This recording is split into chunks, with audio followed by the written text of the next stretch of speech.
Hello everyone, it's Shane Kanto, your Wasteland reviewer, and I'm here to review the first season of the Harper House.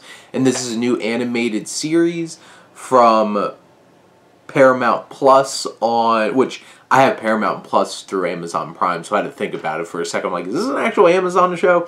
No, it's a Paramount Plus show, and they're slowly building up some original content in this animated series. It's created by Neely, and basically you have some pretty recognizable voice actors. Here we have Rhea Seehorn, who's doing such amazing work on Better Call Saul. You have Jason Lee, who's been around for decades at this point, and it's kind of nice seeing him do something that isn't a Chipmunks movie.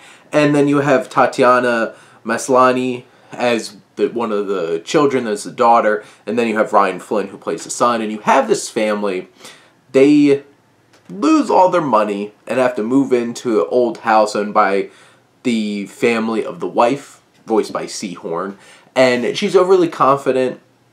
She has a strange and tenuous relationship with her family, and they move in back to like this very southern kind of town.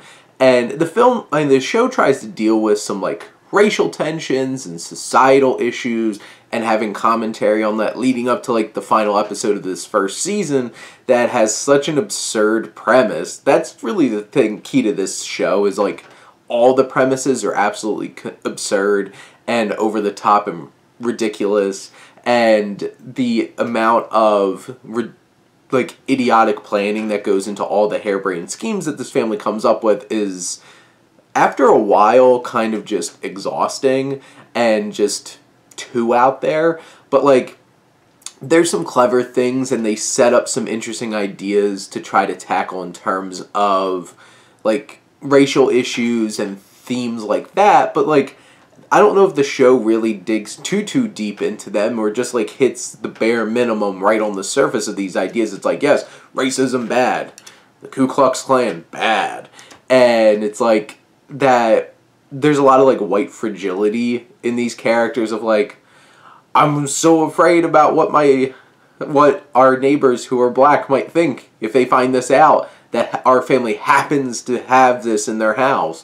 And of course they spend all this time falling over themselves trying to hide things and fix things, and basically there are some laughs to be had here. I feel like most of the characters are pretty unlikable. I don't think I really like any of these family members, and the vocal performances are really committed and enjoyable in that way, but I never feel like I actually care about them. And I feel like this show has a lot of interesting and crazy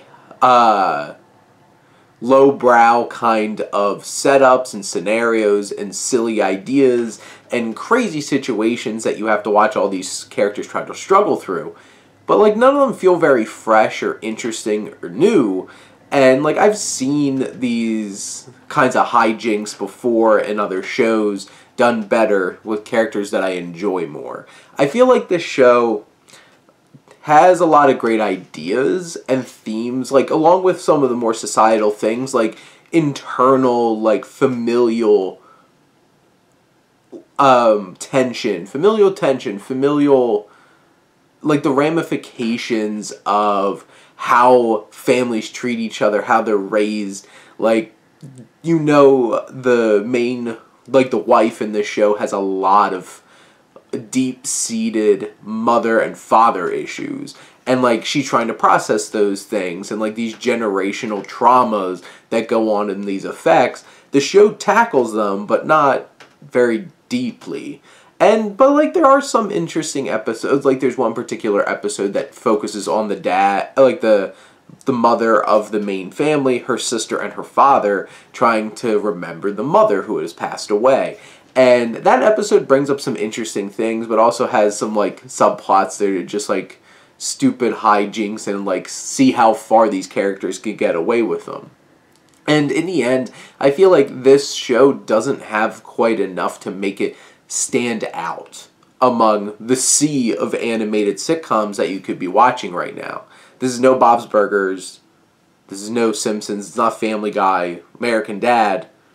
So basically, this isn't a Fox animated series. Like, they've done such a great job over the years with them. This feels like a tired, worn-down show that kind of lost fresh ideas after seasons, except it's the first season. So I don't know if I'm really excited to see more of the show, but it's watchable. So I guess you have that. But those are my thoughts on the first season of the Harper House. Let me know what you think, and let's talk some TV. But thank you as always for tuning in and supporting your Wasteland reviewer.